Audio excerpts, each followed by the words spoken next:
Bonjour, je suis Pierre-Marc Thériault, je suis évangéliste, j'œuvre dans le ministère en tant qu'évangéliste et je suis fondateur de Rédemption des Nations, qui est un ministère international d'évangélisation, de masse, on pourrait dire.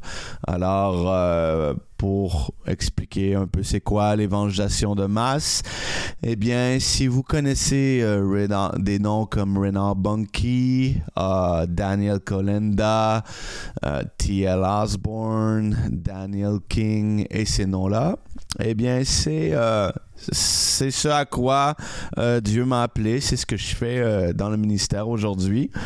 Et Dieu me donne la grâce de voyager dans les nations du monde, en Afrique dernièrement, en Asie, et je sais que Dieu va ouvrir aussi des portes ailleurs dans le monde, que ce soit l'Amérique du Sud ou même ailleurs, pour annoncer la bonne nouvelle de Jésus-Christ.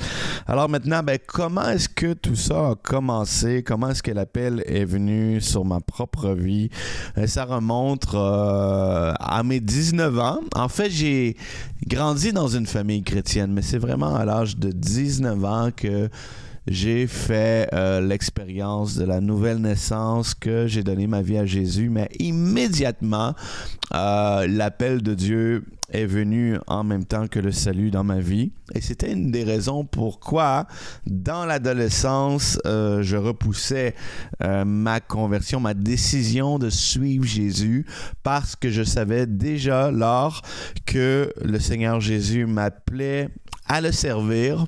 Et je m'étais toujours dit, moi, dans ma vie, que la journée que j'allais donner ma vie à Jésus, je ne voulais pas être un spectateur, je ne voulais pas réchauffer un banc d'église, mais je voulais être à l'avant-garde de l'armée de Dieu, à la première ligne de front, pour le servir, pour prêcher. Je savais que j'étais appelé à prêcher l'Évangile. Je ne peux pas l'expliquer comment, mais c'était là déjà et j'avais conscience de cela, même en vivant ma vie dans le monde.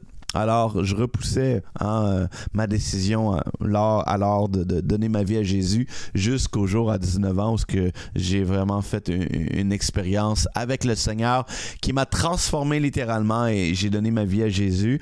Et bien que je connaissais pas ma Bible d'un couvert à l'autre, il y avait ce psaume qui était dans mon cœur et c'est une des premières prières que j'ai priées. Et cette prière-là, je l'ai fait en même temps qu'avoir donné ma vie à Jésus. Et c'est le psaume 2, verset 8, qui dit « Demande-moi et je te donnerai les nations pour héritage, les extrémités de la terre pour possession. » Et je ne peux pas l'expliquer, ni le comment, ni le pourquoi est-ce que c'était là, mais dès le départ, il y avait un feu qui brûlait ou un désir, je dirais un désir, mais un désir de voyager dans les nations, voyager dans le monde pour prêcher l'Évangile.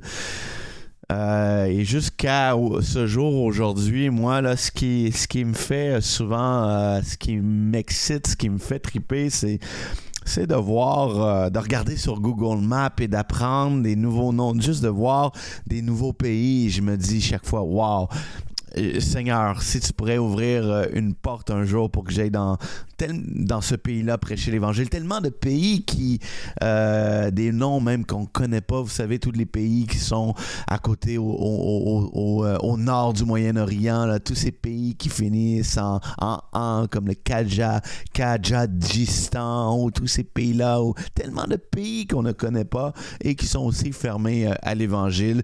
Et il est estimé dans le monde présentement qu'il y a environ 3,4 milliards de personnes dans le monde aujourd'hui en 2024 qui n'ont jamais entendu l'Évangile de leur vie. Mais non seulement ils ne l'ont jamais entendu, mais ils sont sans aucune possibilité de l'entendre. Alors, c'est vraiment ce qui m'anime aujourd'hui et ça a commencé vraiment à 19 ans. Et je suis évangéliste aujourd'hui et c'est l'appel qui était sur ma vie dès lors à 19 ans, mais je pourrais pas dire que j'avais cette passion-là pour les âmes encore. Par contre, je voulais voir Dieu être manifesté dans ma vie, dans la vie des autres, l'amour, la puissance de Dieu être démontrée. J'avais cette soif-là pour le surnaturel et j'avais jamais vu des aveugles voir ou des paralytiques marcher, ce genre de choses arriver, mais je le voyais au travers des évangiles et tout ce que j'avais vu lorsque j'étais jeune de l'Église, c'était la religion, même dans nos églises évangéliques, parce que j'ai grandi dans l'Église, mais je me posais cette question, où est le Dieu d'Abraham ou le Dieu de Moïse qui a ouvert la mer en deux, ce Jésus qui guérissait les aveugles, les sourds entendaient, les paralytiques marchaient et tout. Alors, ça a commencé au départ avec une quête pour le surnaturel et je voulais, j'ai tout le temps eu cette pensée-là de dire aujourd'hui, les gens en ont entendu beaucoup parler de Dieu, mais ce que les gens ont besoin, surtout aujourd'hui, c'est de le voir. Alors voilà, et j'ai cet appel qui est déposé sur ma vie, cette soif-là pour servir Dieu. Et un jour, à l'âge de 22, 23 ans, dans ma quête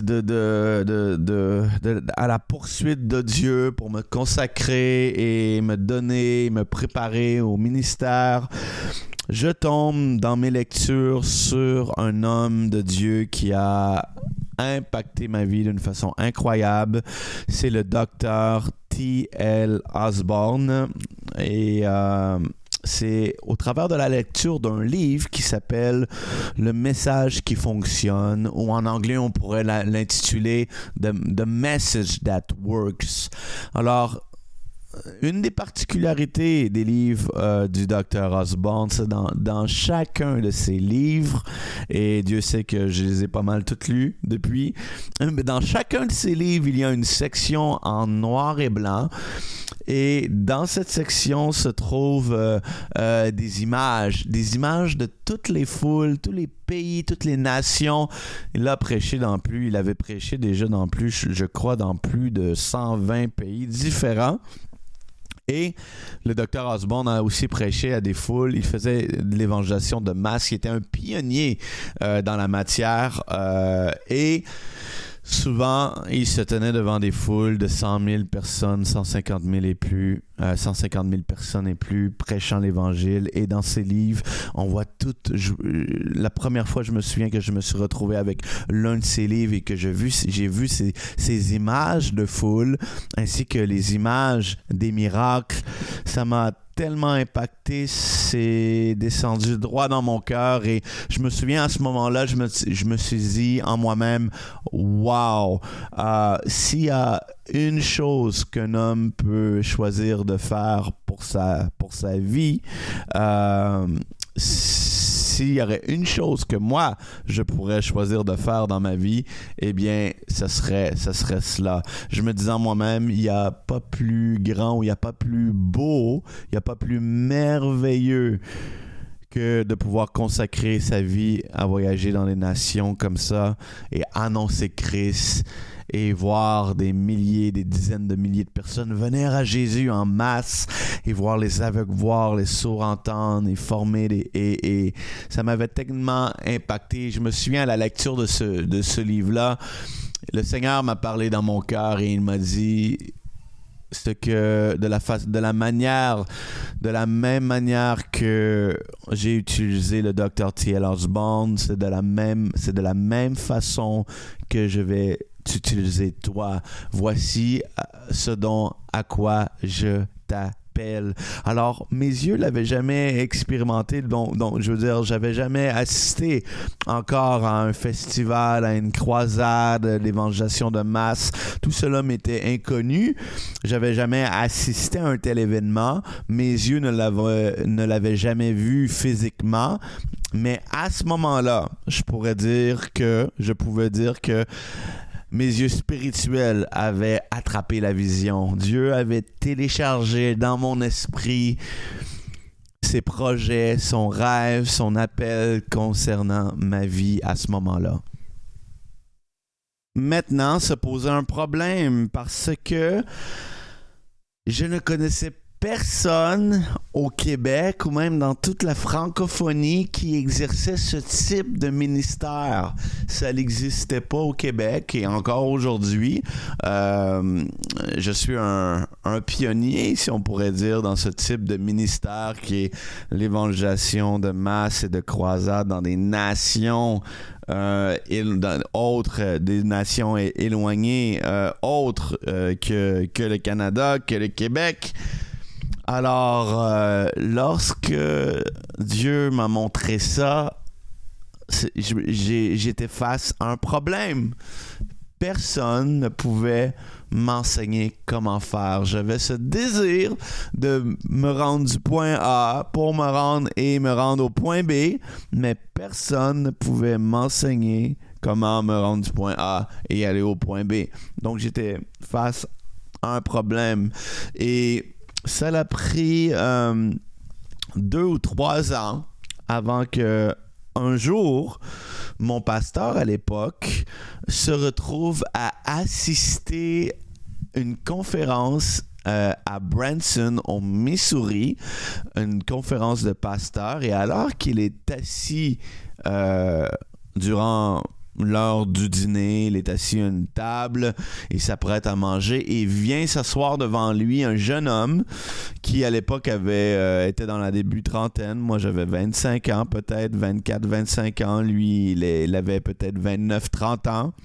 Et ce jeune homme-là vient s'asseoir devant lui, ils se mettent à discuter et pour se rendre compte que ce jeune homme-là qui s'appelle Michael Lusk était un évangéliste établi déjà avec un ministère qui portait du fruit et c'était spécialement un évangéliste qui faisait lui-même des croisades d'évangélisation massive dans des pays en Amérique du Sud. Il avait été en Argentine, il avait été dans plusieurs pays déjà d'Amérique du Sud, je pense à l'Argentine entre autres, en Afrique, il avait même été en Asie et tout ça.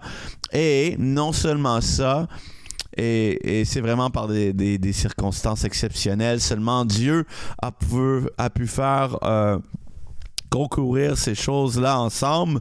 Mais non seulement ça, mais Michael se trouvait être un fils spirituel du Dr. T.L. Osborne, cet homme de Dieu qui m'avait tant impacté au travers de ses livres. Et puis, non seulement il était un fils spirituel, mais il était un ami proche, au point qu'il allait régulièrement le visiter à sa maison. Et à ce moment-là, le Dr. Osborne était âgé il était dans ses années 80. Il est décédé dans le début, je pense qu'il avait peut-être 90 ans ou 91 ans. C'est peut-être que je me trompe. Peu importe. Et mon pasteur, à ce moment-là, il avait la lucidité de reconnaître que lui-même, en tant que pasteur, il n'avait pas la capacité de me former dans mon appel il pouvait me former jusqu'à un certain point, ce qu'il a fait, mais pour me propulser, me lancer dans mon appel, l'appel que Dieu avait sur ma vie en tant qu'évangéliste, il ne pouvait pas le faire et il a reconnu le moment et il a pris la décision d'inviter cet évangéliste-là à notre assemblée à Montréal à l'époque. Et c'est moi qui étais en charge de m'occuper de l'évangéliste Lusk, de sa chambre d'hôtel, être à son service et tout. Et on avait organisé une conférence inter-église. Et à ce moment-là, une chose vraiment exceptionnelle est arrivée. Il y a eu vraiment cette connexion-là divine.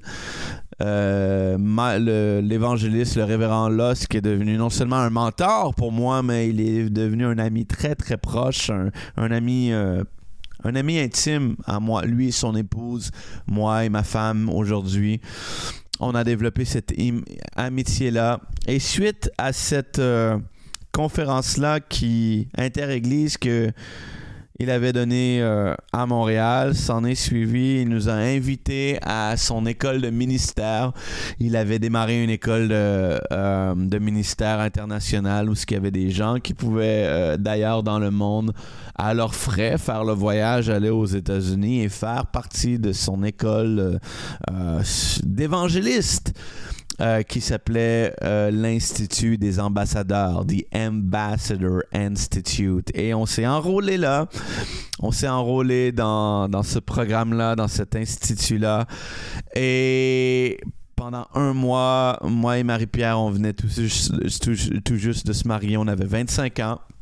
On est parti au Michigan à la rencontre. C'est là où demeurait le révérend Lusk. Et puis on est parti avec lui. On a fait une tournée de plusieurs États, l'Iowa, l'Illinois, le Michigan et encore, pour y faire le ministère et apprendre à ses côtés toutes les questions que je pouvais avoir. J'avais l'occasion de m'entretenir avec lui. Il avait le pouvoir qu'il puisse répondre à toutes mes questions sur cet appel particulier du ministère de l'évangélisme, mais précisément l'évangélisation de masse. Donc, c'est un pourcentage très, très faible, ce qu'il faut comprendre, parmi les évangélistes qui atteignent ou qui ont cet appel-là qu'on appelle d'évangélistes de masse ou de foule ou de croisade. Et c'était une opportunité pour nous d'apprendre, et on a fait ce voyage et on est revenu ici en feu. Je me souviens aussi à l'époque, le révérend Lusk, l'évangéliste Lusk, nous avait dit que il avait décidé aussi d'organiser, moi qui voulais tellement rencontrer un jour le Dr Osborne, eh bien mon rêve allait finalement s'accomplir, parce qu'on avait arrangé dans cette année-là que nous puissions aller à Oklahoma, à Tulsa, pour à rencontrer chez lui le Dr Osborne. Mais malheureusement, cette année-là, il s'en est en allé rejoindre le Seigneur. Mais, gloire à Dieu, parce que dans la même année, malgré cela, on a fait la connaissance de sa fille qui a hérité des ministères Osborne. Et puis, ça a été un moment pivot, charnière dans notre vie. Cette rencontre-là avec LaDonna Osborne, autant notre rencontre avec Michael Lusk, ça a été vraiment des moments pivots dans notre vie qui nous ont impactés, qui nous ont propulsés.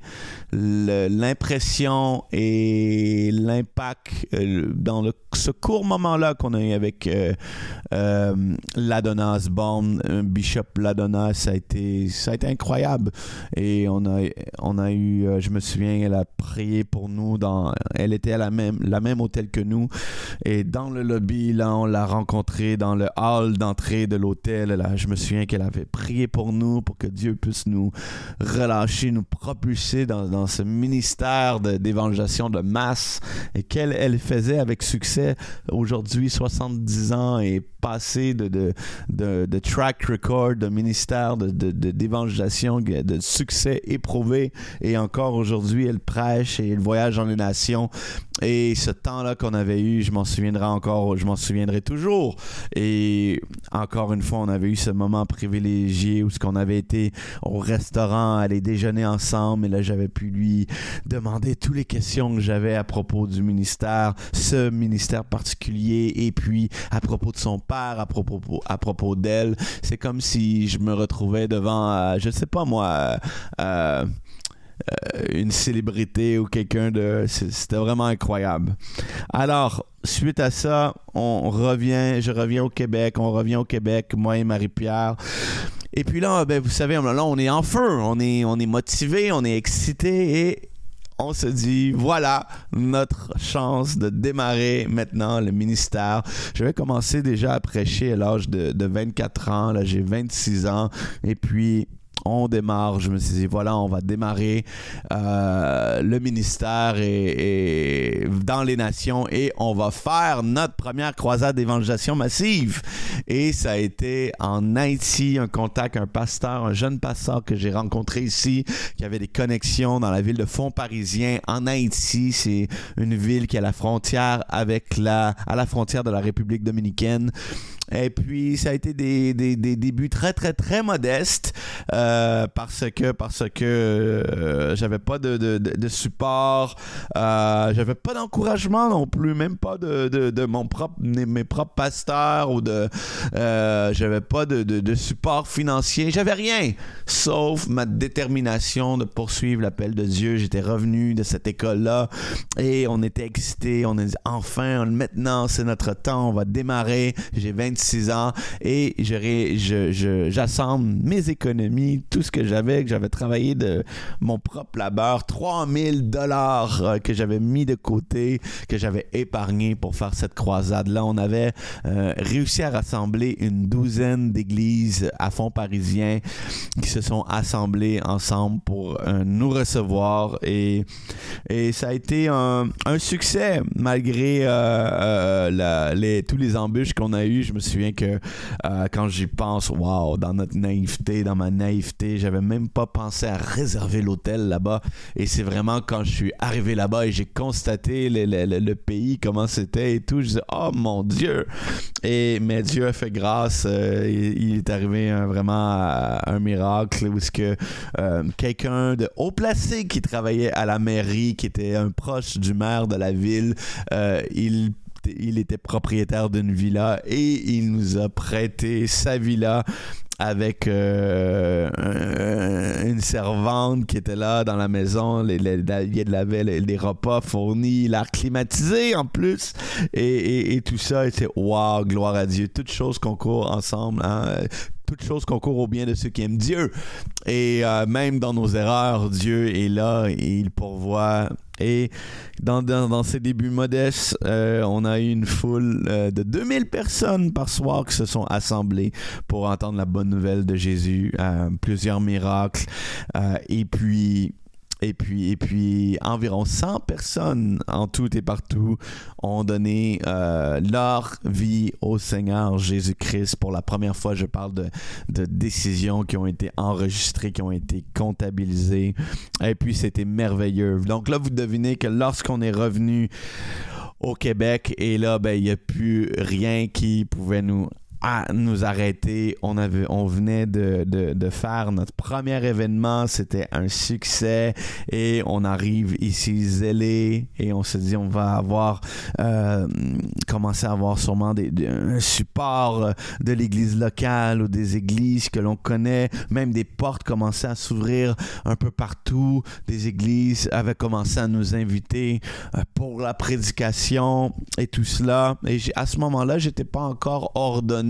J'étais pas encore un ministre ordonné dans le ministère et pour ces raisons, eh bien, ça a été difficile parce que là, on s'est mis à avoir de l'opposition, principalement aussi en lien avec notre église locale aussi à ce moment-là.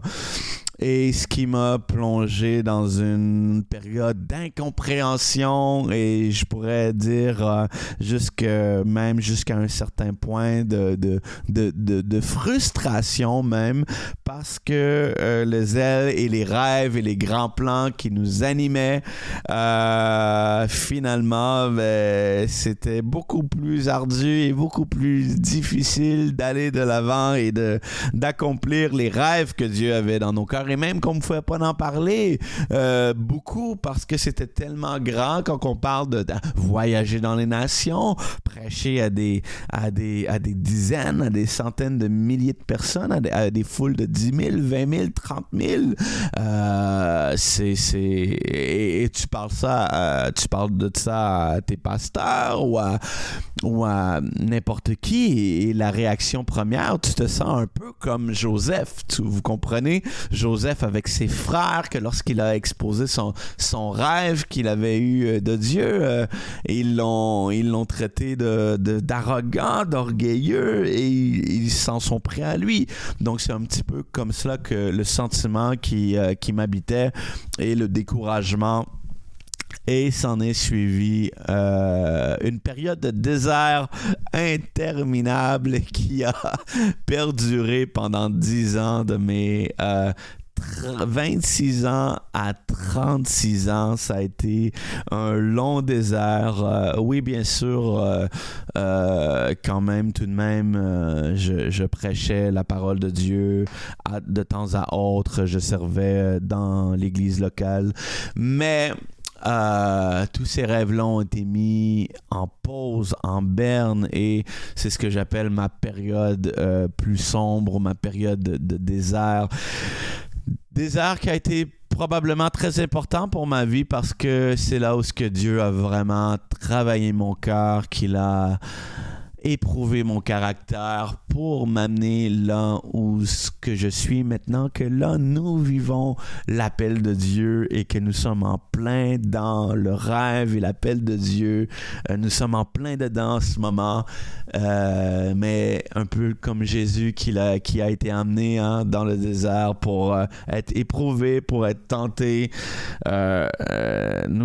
J'ai dû personnellement passer par ces temps difficiles, de frustration même, que je pourrais dire. À un certain moment donné, je me suis dit, eh bien, si ce n'est pas pour marcher avec les églises ou avec l'église locale et toute l'incompréhension, vous savez, souvent c'est difficile de comprendre un évangéliste, parce que l'évangéliste n'a pas la même façon de penser, n'a pas le même cœur, la même vision que le pasteur. Et gloire à Dieu pour les pasteurs. Et de la même façon, c'est vice-versa. Mais je crois que tous et chacun, on doit tous travailler ensemble. Mais aujourd'hui, ce qui est très difficile, c'est que nous sommes aujourd'hui dans une ère où le pic, le summum du ministère aujourd'hui, c'est d'être pasteur senior.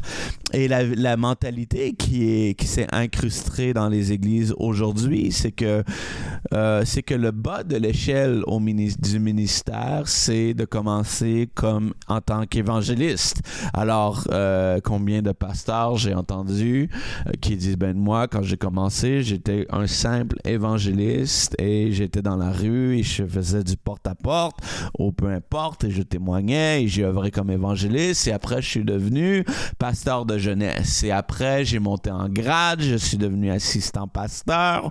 Et soudainement, après tant d'années de service, j'ai été promu comme pasteur senior. Et souvent, pour d'autres, ça ne s'arrête pas là, parce que l'échelle de promotion en grade ne s'arrête pas, parce qu'après, certains deviennent prophètes, parce que prophète, ça peut être vu comme étant un appel plus élevé, et ensuite comme apôtre ou comme bishop ou comme évêque. Et plutôt que la voie au ministère devient comme une espèce d'échelle que l'on montre les niveaux un par un. Et moi, ce que je comprends de la révélation des 5 ministères, ce n'est pas une échelle verticale, mais c'est une ligne horizontale, où est-ce que chacun des 5 ministères se complète. L'apôtre n'est pas plus important que le pasteur n'est pas plus important que l'évangéliste n'est pas plus important que le pasteur ou le prophète, mais chacun ont leur fonction et chacun apporte quelque chose, et tous les 5 ministères se complètent. C'est comme les 5 doigts de la main. Eh bien, si ma main, demain, il me manque un doigt, eh bien, ma main va être vraiment dysfonctionnelle, parce que le petit doigt n'est pas plus important que le pouce, et le pouce n'est pas plus important que le majeur, mais chaque doigt ont leur propre fonction. Donc, aujourd'hui, c'est incrusté dans l'Église, cette idée-là que l'évangéliste, c'est le plus petit des ministères. Et aujourd'hui, malheureusement, plus personne ne veut être évangéliste parce que tout le monde aujourd'hui désire devenir pasteur senior parce que tu es en charge d'un groupe et puis il y a tout l'aspect des finances aussi et les moyens financiers et l'influence que ça apporte. Alors, être pasteur senior, ça a vraiment une notoriété. Alors, pourquoi est-ce que je parle de ça? Parce que moi, comme jeune évangéliste, lorsque j'ai commencé, pour moi, un évangéliste, c'était pas celui qui allait dans la rue ou qui faisait de l'évangélisation un à un. Parce que moi, j'ai grandi en regardant ce que je vois. C'était les gens, les modèles à qui je regardais. C'était Billy Graham, c'était T.L. Osborne, c'était A.A. Allen, c'était Oral Roberts, c'était Jack Coe. C'était tous ces évangélistes-là qui ont marqué les années 50. Et vous savez, dans les années 50, tout le monde voulait être un évangéliste. Personne ne voulait être pasteur. Mais aujourd'hui, la tendance s'est inversée. Alors, ça fait un peu partie de mon désir aujourd'hui de vouloir ramener les lettres de noblesse à cet appel qui est celui de l'office de l'évangéliste. Si quelqu'un écoute cet audio-là et peut-être que tu es appelé à être évangéliste, peut-être que tu es un évangéliste, sache qu'il n'y a pas d'appel plus glorieux, plus merveilleux que celui d'un évangéliste et de ne pas chercher à devenir quelqu'un d'autre. Et ça vaut la même chose pour les pasteurs, les prophètes ou les apôtres, de ne pas chercher à entrer en fonction dans un appel qui n'est pas le nôtre. Alors, dans ces temps difficiles et dans toute cette frustration-là, à un certain moment donné, je me suis dit, je vais me lancer en affaires par moi-même.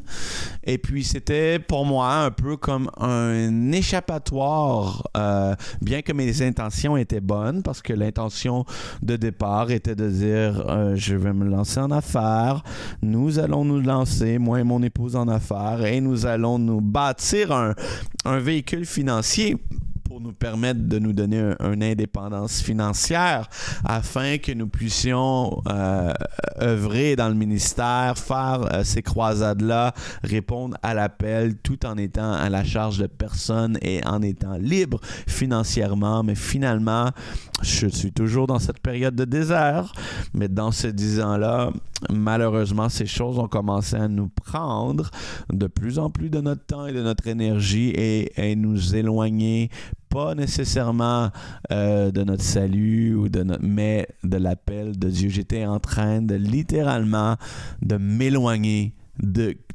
l'appel que Dieu avait sur ma vie à ce moment-là. Et ça a pris un bon nombre d'années jusqu'à mes 35 ans où ce que Dieu m'a parlé et il m'a fait réaliser ces choses-là et j'ai dû me repentir et puis dire, OK Seigneur, je vais te suivre, je vais répondre à l'appel, je vais te faire confiance. Et voilà, et s'en est suivi l'ordination à ce moment-là, l'ordination ministère et tout. Et c'est vraiment dans la pandémie que Dieu a ouvert les portes pour l'international, pour les voyages, pour les croisades. Et j'avais eu plusieurs quand même invitations au travers de mon ami Michael Lusk durant les années. On a tout le temps toujours gardé la relation d'amitié au travers ces 10 années-là. Et fréquemment, il m'appelait pour me dire j'ai telle mission, est-ce que tu es prêt à venir avec moi? Et chaque fois, j'étais désolé ou je disais non. Et souvent, il y a le timing qui était n'était pas là. La naissance de mes 2 filles, Léane et Frédéric. Des fois, c'était les finances qui n'étaient pas là. La foi non plus n'était pas là dans mon cœur pour faire confiance à Dieu qui pourvoit. Je voyais ça simplement que Dieu puisse répondre, pourvoir au billet d'avion. Déjà, c'était quelque chose de trop gros pour moi. On sait combien coûtent les billets d'avion aujourd'hui. Donc, voilà. Mais vraiment, c'est dans la pandémie que Dieu a ouvert les portes. Et lorsque j'ai senti que Dieu m'a parlé, il m'a dit « Maintenant, c'est le temps. Now is the time. Maintenant, c'est le temps. Je vais ouvrir les portes pour toi et tu vas voyager. » Et puis, ça m'a été confirmé aussi en prophétie, en parole. Et j'ai appelé mon ami Michael et j'ai dit Révérend Michael, Révérend Lusk, le Seigneur m'a parlé et je sens vraiment dans mon cœur, je veux t'annoncer, maintenant c'est le temps. Alors, maintenant, comment tout ça s'est déroulé, les premières portes? Je me souviens, mon tout premier voyage là, que j'ai refait là, depuis Haïti, à mes 26 ans, on remonte là, jusqu'à 2023, l'année passée, là, mon tout premier voyage international depuis Haïti. La porte s'est ouverte vraiment dans un moment très, très humiliant. Et c'est la preuve comment que Dieu se glorifie, même dans nos erreurs. Mais un certain pasteur de Montréal, un pasteur rwandais, me voit faire du ministère dans un événement et tout. Puis il est impacté par le ministère et de la manière que Dieu m'a utilisé et tout. Et il vient à ma rencontre et il m'a dit « Pierre-Marc, je veux t'inviter à prêcher à mon église un dimanche.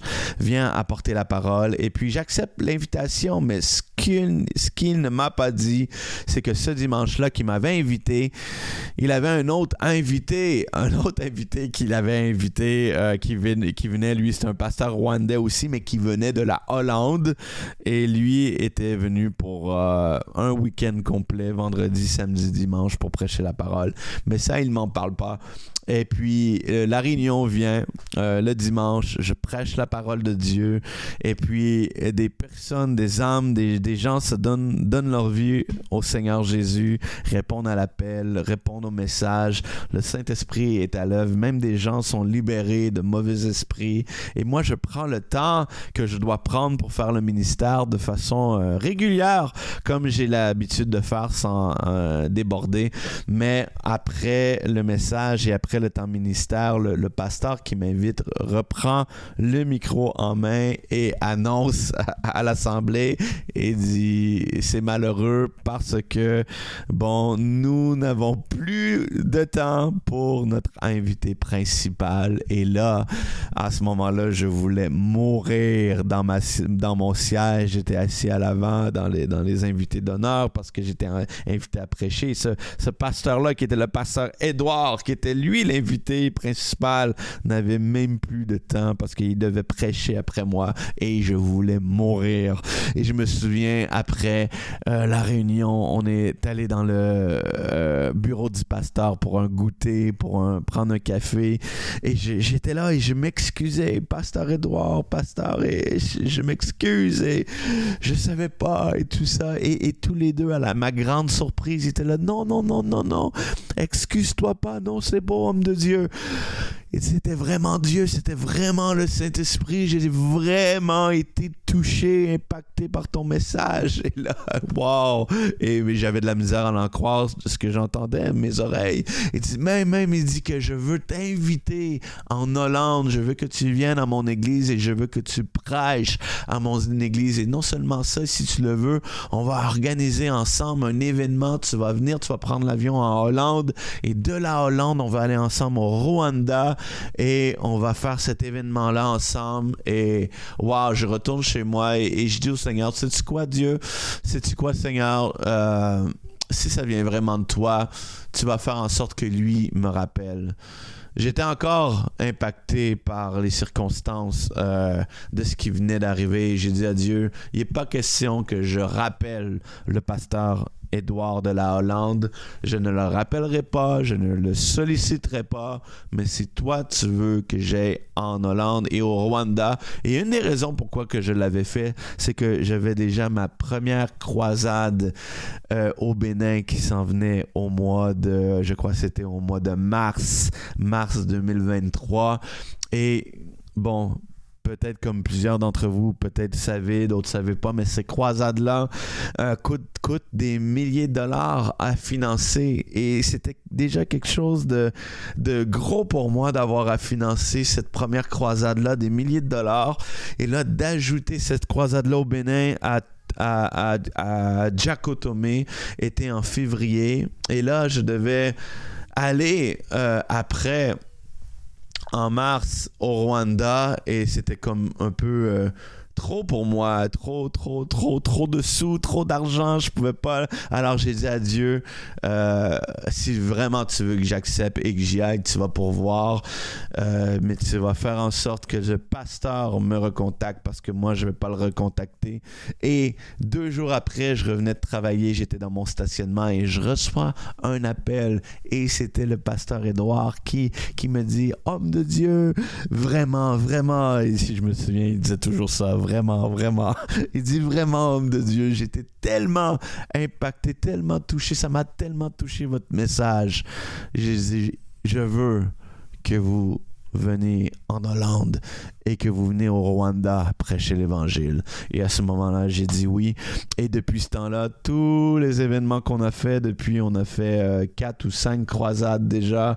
Et à chaque fois que je réponds oui à l'appel, oui à une invitation, c'est toujours par la foi. C'est pas parce qu'on a l'argent ou les dollars dans notre compte de banque, mais on dit oui par la foi. Et en avançant, quand on a cette conviction-là dans notre cœur, même si l'argent n'est pas au rendez-vous, Dieu, jusqu'à présent, a toujours pourvu. Et je m'apprête là dans quelques jours, dans une semaine à peine, à retourner au Pakistan. Un Pakistan qui est le 2e plus grand État islamique au monde. 98% de la population est musulmane. C'est un pays qui est gouverné par la loi Charia. C'est le 6e ou le 7e pays le plus persécuté au monde pour les chrétiens. Et puis, je m'apprête à m'en aller là-bas. C'est le 2e voyage. Et puis, 50 000 personnes vont se rassembler depuis 300 villages qui vont venir au festival pour entendre la bonne nouvelle de Jésus. Mais vous savez, seulement ce festival-là coûte environ, pour le financer, c'est plus de 45 000 $. Donc, c'est énorme. Et de dire oui à ça, et je suis toujours émerveillé jusqu'à ce jour de voir la provision de Dieu, comment que Dieu pourvoit de façon surnaturelle et qu'il amène les gens, les partenaires un peu partout à travers toute la grandeur du Québec et des gens souvent que je ne connais pas ou que j'ai jamais rencontrés, et certaines des fois petites églises qui ont à cœur de nous supporter. Je dis gloire à Dieu pour ça et je veux vous encourager vraiment, si vous êtes pasteur, si vous êtes dans le ministère, mettez vraiment votre confiance en Dieu. Et comme qu'on dit, lorsque Dieu donne la vision, il donne la provision.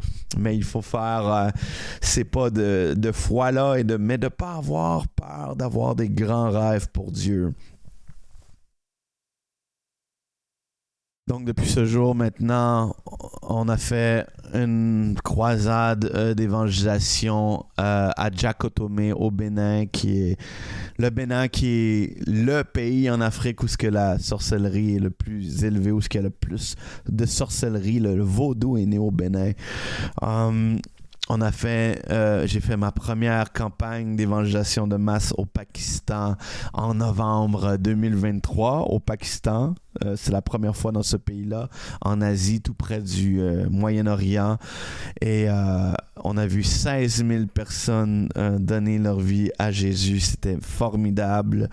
J'ai pu retourner aussi au Bénin en janvier dernier.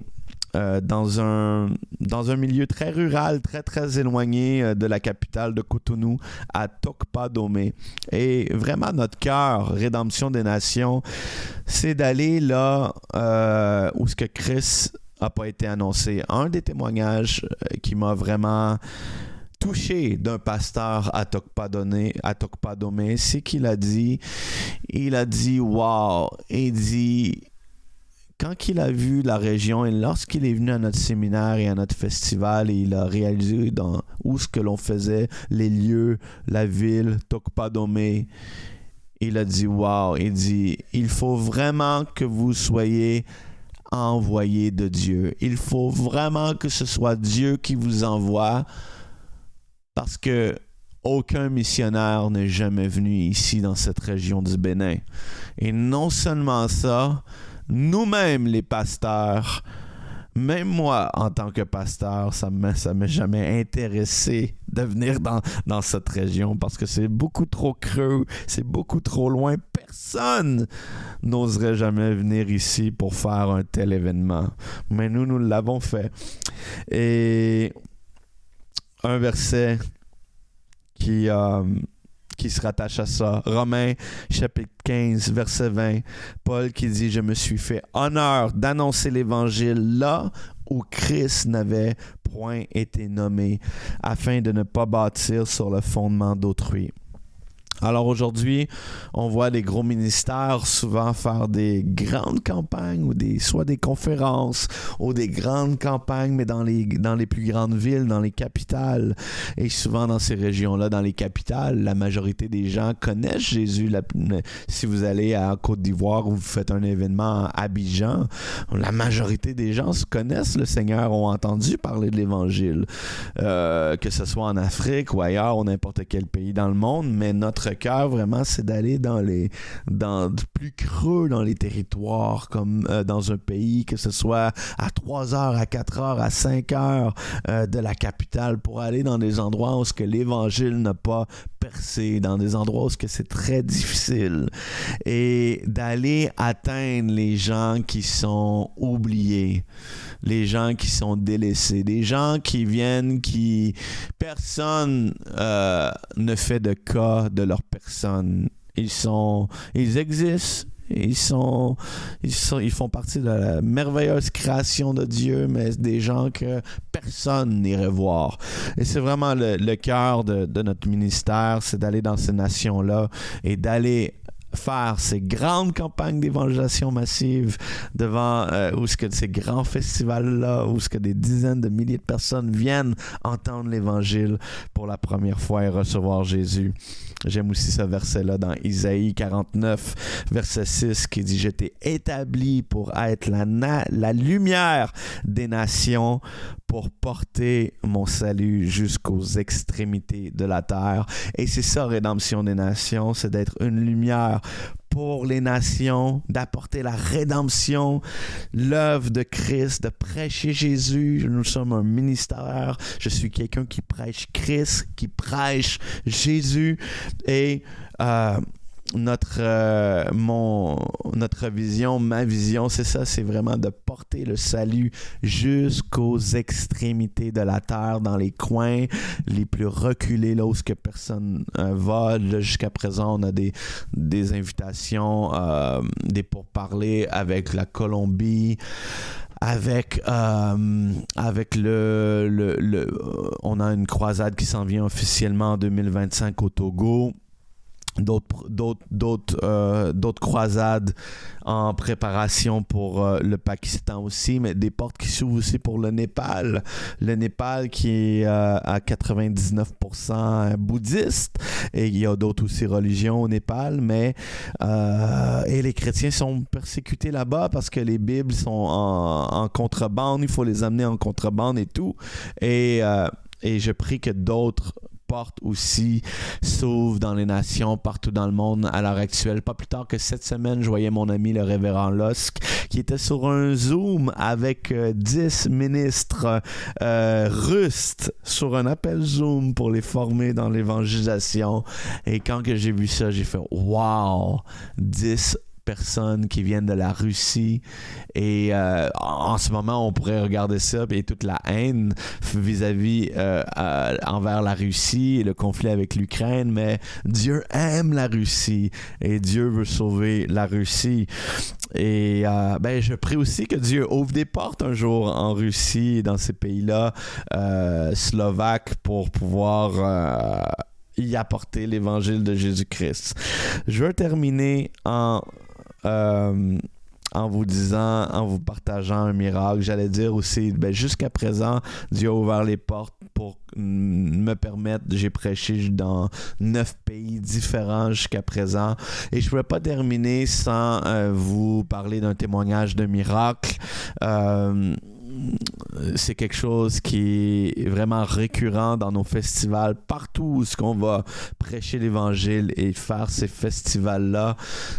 Dieu, Jésus-Christ confirme sa parole avec des miracles, de telle sorte qu'on voit les aveugles voient, les sourds entendent, les paralytiques marchent.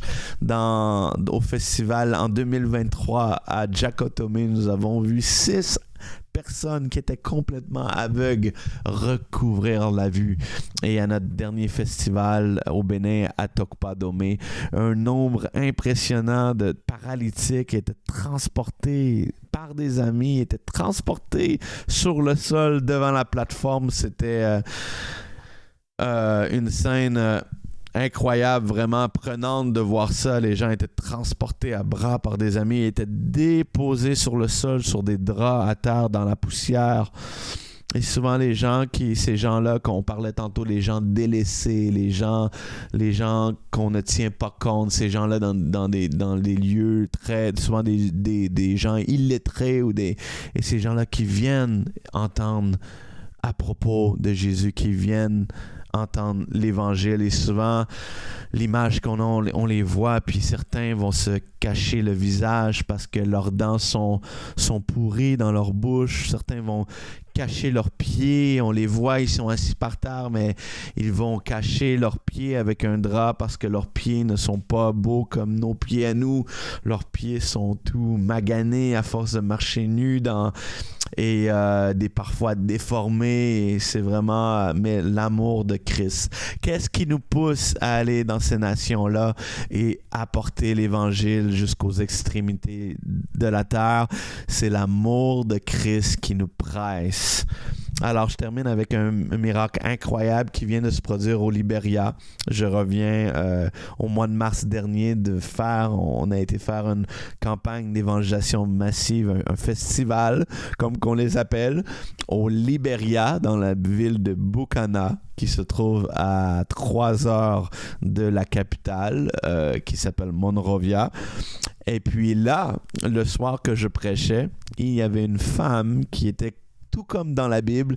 Elle avait le dos courbé au point qu'elle ne pouvait pas se lever par elle-même sur ses 2 pieds. Elle ne pouvait pas marcher par elle-même. C'était impossible. Donc, elle a été transportée par des amis sur le terrain du festival. Et puis, elle a entendu la bonne nouvelle de Jésus-Christ. Et lors de cet événement-là, lors de l'appel au salut, des centaines et des centaines de personnes ont donné leur vie à Jésus. Et lorsque j'ai fait la prière de masse pour les malades, cette femme-là, quelque chose d'exceptionnel est arrivé. Elle a dit au micro, parce qu'elle est venue témoigner son miracle devant tout le monde, devant toute la foule sur la plateforme. Et voici ce qu'elle a dit à la foule. Elle a dit soudainement, j'étais parmi la foule. Et j'étais là courbé, je pouvais pas marcher. Mais elle dit soudainement, devant moi, j'ai vu apparaître un homme. Et elle a dit, je pouvais pas voir son visage, mais je voyais qu'il portait une robe blanche éclatante. Et elle dit, immédiatement, j'ai su dans mon cœur que c'était le Seigneur Jésus. Et elle dit, je le voyais qu'il était parmi la foule et il touchait les gens. Et soudainement, il s'est approché de moi. Et elle a dit, il m'a pris par la main et il m'a dit, viens et suis-moi. Imaginez-vous. Et immédiatement, elle dit, mon corps tout entier s'est mis à trembler de façon incontrôlable. Et c'était comme si de la glace traversait mon corps en entier. Et soudainement, Jésus s'est mis à marcher au loin. Alors j'ai obéi à sa parole lorsqu'il m'a dit « Viens et suis-moi ». Et je me suis mis à suivre le Seigneur qui marchait au-devant de moi. Et jusqu'à un certain moment, alors que Christ marchait devant moi, Jésus marchait. Et ce que je veux dire, c'est que vraiment, c'était pas une vision dans sa tête, là. Cette femme-là disait, je le voyais de mes yeux ouverts, comme Paul a vu Jésus sur le chemin de Damas. Alors elle dit, je me suis mis à suivre Jésus et soudainement, Jésus est disparu de devant mes yeux. Mais elle dit, au moment qu'il est disparu, elle dit, j'ai réalisé que j'avais reçu mon miracle. Je marchais maintenant. Maintenant, je pouvais marcher. Maintenant, je pouvais me tenir debout, ce qui était impossible avant. Elle ne pouvait pas marcher. Elle ne pouvait pas se tenir debout. Mais Christ m'avait complètement guéri. Et non seulement ça, lorsque Christ est disparu, elle était rendue sur la plateforme. Jésus l'avait conduit à la plateforme comme s'il voulait que cette femme témoigne son miracle à toute la foule. Et puis c'est ce qu'elle a fait. Et ce soir-là, elle a raconté à la foule comment qu'elle avait vu Jésus de ses propres yeux. Jésus lui était apparu vivant, qui lui avait dit « Viens et suis-moi » et qu'il avait complètement restauré, complètement guéri. Et ce soir-là, des centaines de personnes ont donné leur vie à Jésus-Christ à cause du témoignage de cette femme-là, parce que les gens qui étaient parmi la foule connaissaient son histoire. Alléluia.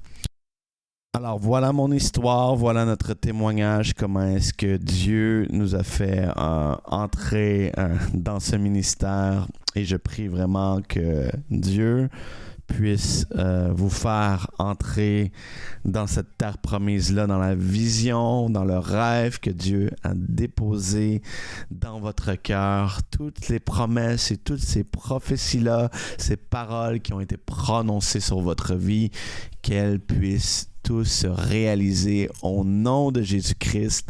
Amen.